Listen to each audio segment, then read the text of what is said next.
Hindi alam ni Baron kung paano niya ito masusuklian, ngunit sinabi ni Raymond na hindi niya kailangang bayaran siya, dahil siya ay isang healer, ngunit sa loob-loob niya, masaya siya.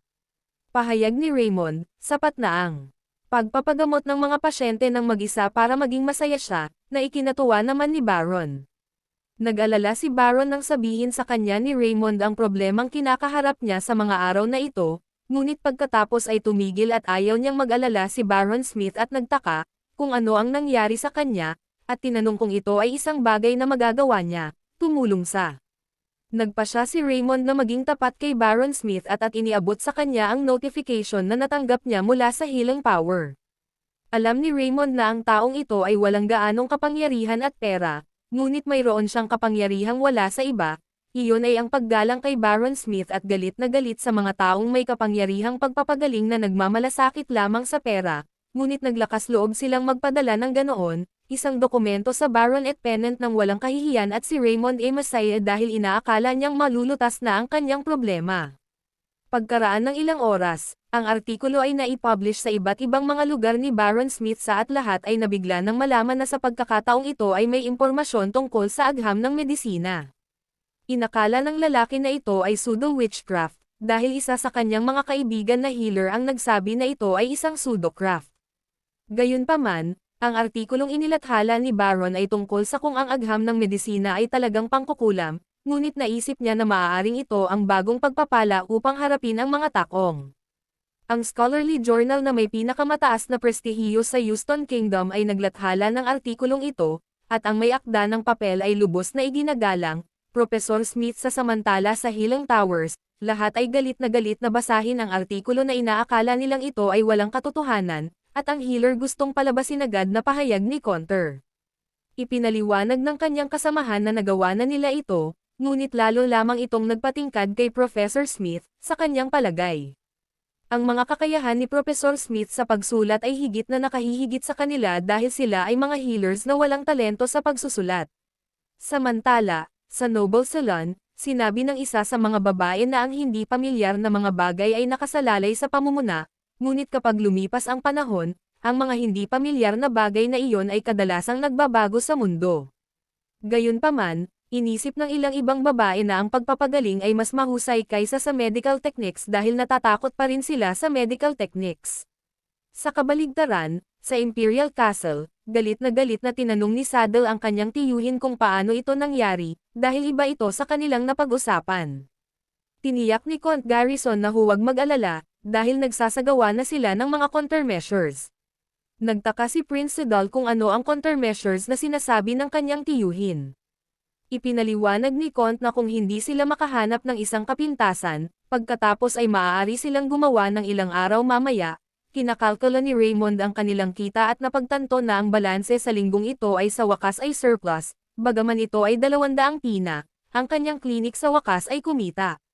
Kaya gusto ni Raymond na magtiis pa, dahil sa lalong madaling panahon, sila ay gamulong sa pera. Higit pa rito, narinig niya na ang maharlikang lipunan ay nag-uusap tungkol sa medical techniques sa mga araw na ito, bagamat walang iba maliban kay Baron Smith at nagpagamot. Ang kanilang interes ay sa simula pa lamang. Kaya gusto niyang magtagal hanggang sa makatanggap sila ng karagdagang interes, dahil ang kanyang pinaka-nakakatakot na kalaban, ang mga demonyong loan shark, ay hindi pa nagpapakita ng anumang senyales ng paggalaw, at ang kanilang pangalawang nakakatakot na kalaban ay ang Healing Tower. Nagpapasalamat siya kay Baron Smith dahil may opisyal na banta sa dokumento ang na-turn over dahil sa kanya, ngunit alam niyang hindi basta-basta hahayaan ng Healing Tower ang mga bagay-bagay. Nakakatakot isipin ang pakikipaglaban sa Healing Tower, ngunit sa lahat ng perang kinita niya at sa napakagandang gusali na mas mahalaga kaysa sa kanyang kaluluwa, kailangan niyang protektahan ang mga ito dahil ito lamang ang kanyang mga ari-arian. Na-activate ang Heart of Steel ni Raymond dahil sa mga iniisip niya para sa klinik. Biglang sumulpat si Hansen at ipinaalam sa kanya na nagkakaproblema sila dahil nagpadala ang Healing Tower sa kanila ng opisyal na abiso. Nasaktan nito si Raymond, at tinanong niya ang kanyang apprentice kung ano ang sinabi ng notification na ito. Ipinaliwanag ni Hansen na sinabi nito na may darating na inspector, at malapit na siyang umiyak. Gayunpaman, tiniyak ni Raymond sa kanya na huwag mag-alala, dahil hindi mahalaga kung may dumating na inspector o sino man dahil paprotektahan niya ang kanyang klinik. Nagpasya siyang umalis sa kanyang silid dahil hindi niya alam kung kailan darating ang inspector, kaya gusto niyang magpagamot. Ang kanyang mga pasyente, si Hansen ay nagpatibay at tinanong ang kanyang master kung sinasabi niya na wala silang dapat ipag-alala tungkol sa anumang bagay maliban sa pagpapagamot sa kanilang pasyente. Nais ni Raymond na bigyang pansin ng higit pa kaysa dati kaya wala silang makitang anumang kapintasan at nitpick dito. Maya-maya, may sumulpat na lalaki sa klinik. Pinagpapawisan siya at takot na takot. Siya ay pinarangalan na batiin ang respetadong Baronet Pennant. Ang kanyang pangalan ay Ronald, at nakatira siya sa Kent Street sa rehiyon ng Dayap. Napagtanto ni Raymond na balisa ang lalaki at inisip kung mayroon siyang malubhang karamdaman, at tinanong niya ito kung mayroon siyang anumang problema. Nanginginig si Ronald, at ipinaliwanag niya na pumunta siya roon para magpasalamat.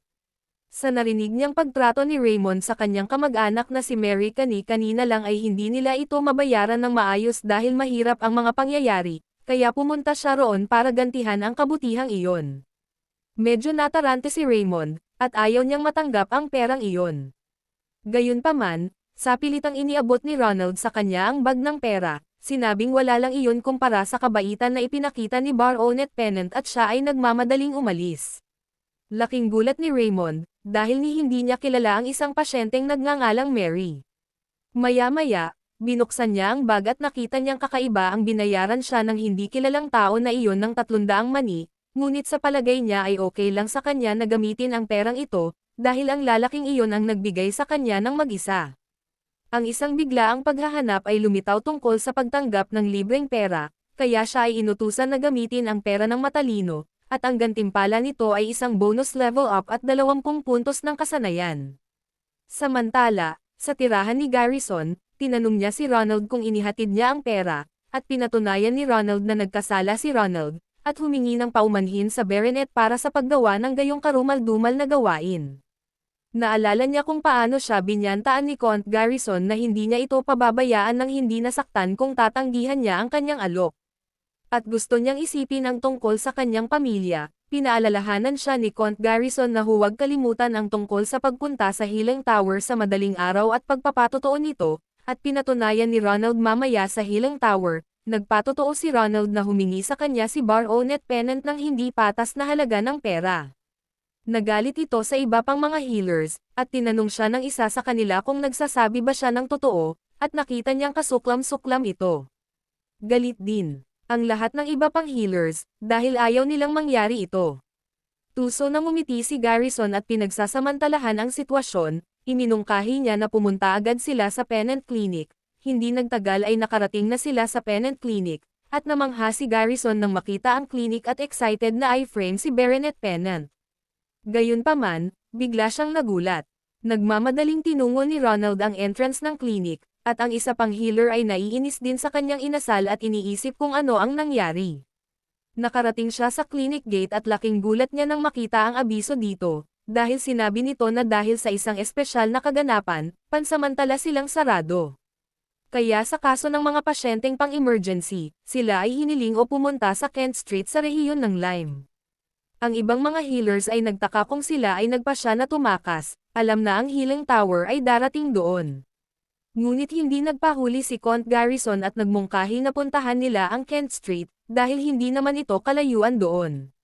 Samantala, sa Kent Street, hinihiling ni Linden na pumila ang lahat para magpagamot, dahil libre ang lahat, dahil ito ang sponsored treatment ni Ronald.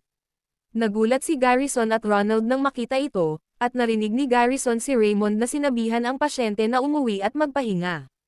Nang matapos ang kanyang paggamot, pinunasan ni Raymond ang kanyang kamay at tinitigan sila at naging tiyak, tulad ng inaasahan niya, ito ang plot ng Healing Tower. Isinusumpa niya ang mga ito at ayaw niyang madali siyang puntiryahin dahil kasalukuyang ginagamot niya ang mga pasyente, na-activate ang puso niyang bakal. Higit pa rito, mula noong Healing Tower, ang mga healers ay natukoy bilang mga masamang tao, at ang kanilang antas ng kabastusan ay napakataas, kaya ang paraan upang mahawakan ang mga masasamang tao ay isinaaktibo, at ito ay nasa synergy sa puso ng bakal. Kaya confident si Raymond na kaya niyang harapin sila ngayon nang hindi natatakot. Pinuntahan niya ang mga tao at tinanong sila kung nagkakaroon sila ng magandang araw, at ipinaliwanag na may dahilan kung bakit niya sinimulan ang kaganapang ito sa araw na iyon. Kanina lang kasi, may nagngangalang Ronald na mabait na nag-donate ng malaking halaga sa kanyang klinik. Kaya't gusto niyang ibalik ito sa kanya, ngunit hindi niya ito mahanap, kaya't napagpasyahan niyang isagawa ang kaganapang ito sa kapitbahayan na kanyang tinitirhan. Dahil hindi sa kanya ang pera na iyon, ang kanyang kasanayan sa pagsasalita ay naging aktibo, na nagkaroon ng malaking positibong epekto sa lahat.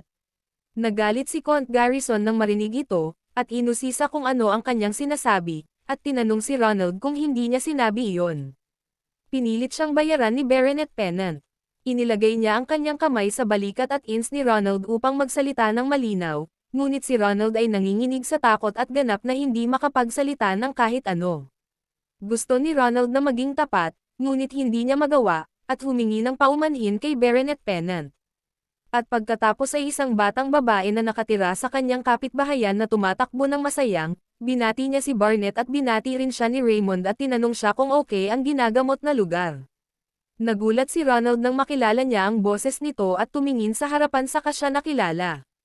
Siya ang babaeng katabi ng bahay niya at laging nakahiga dahil sa malalang sakit. Iniisip ni Ronald kung naging masaya ba siya pagkatapos na tretuhin ni Baronet Pin, na ikinagulat niya kung ano ang ginagawa niya. Ngayon, narinig ni Ronald ang pagulan sa paggastos sa kanya at sinabi na ginagamit niya ang pera na kanyang na-donate noon sa mabuting paggamit. Ang lahat ay nagpapasalamat sa kanya, at ang dalawang lalaking ginagamot ay masaya at nagpapasalamat sa kanya at nagtaka kung ano ang nangyari sa lahat ng ito. Pilit na pinisil ni Count Garrison ang balikat ni Ronald at sinigawan ang lahat na tumahimik. Pagkatapos sa harap ng buong karamihan, tinanong niya si Ronald, tulad ng sinabi niya, na pinilit siya ni Baronet Pennant na bayaran siya, at tinanong kung ito ay totoo.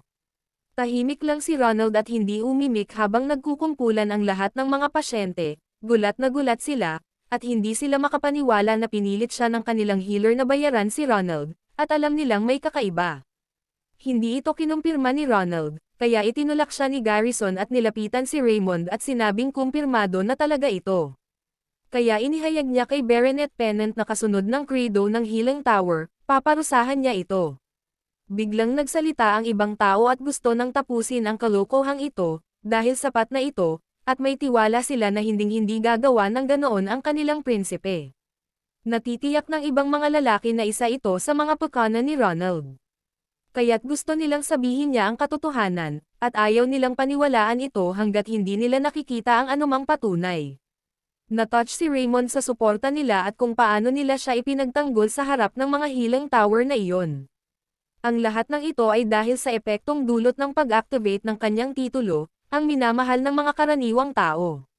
Na siya ay tumatanggap ng suporta mula sa mga karaniwang tao na limitado sa kabisera. Hindi nagtagal, lumitaw doon sina Rao at Christine at inusisa kung ano ang nangyayari doon. Hindi maaaring hayaan na lang ni Rao ang pag-slide na ito pagkatapos na magkataon na makatagpo ng lahat ng kaguluhang ito, at sumang-ayon si Christine sa kanya, dahil hindi rin niya ito maaaring pabayaan matapos itong maharap sa pangyayaring ito. Nagkataon namang tumawa si Count Garrison at inutusan silang umalis dahil ito ang problema sa Healing Tower. Lumapit si Rao kay Garrison at nilinaw na siya ang mataas na administrador ng kaharian. At nagpakilala rin si Christine na anak siya ni Rayburn Duchy. Galit na sinabi ni Rao na hindi ito isang bagay na dapat lutisin ng Healing Tower, ngunit ito ay isang bagay na dapat imbestigahan ng Kingdom Investigation Team. Iniisip din ni Christine na ito ang tamang desisyon. Nag-aalala itong si Gary Garrison, dahil kinukuha nila si Ronald at iniimbestigahan, at ayaw niyang mangyari ito, dahil kung ipagtapat ni Ronald na bahagi lahat ito ng kanyang pakana, siya ay mababaliw. Kaya naisip ni Garrison na hindi lamang siya mapapahiya ng husto, ngunit ang prestihiyo ng Healing Tower ay magiging napakababa. At iniisip niya kung iyon ba ang pakay ni Raymond. Sa simula, tumanggi siyang hayaan ang administrasyon na mag-imbestiga sa bagay na ito, dahil ito ang problema sa loob ng Healing Tower, kaya gusto niyang magsagawa ng mas mahigpit na imbestigasyon sa kanilang sarili.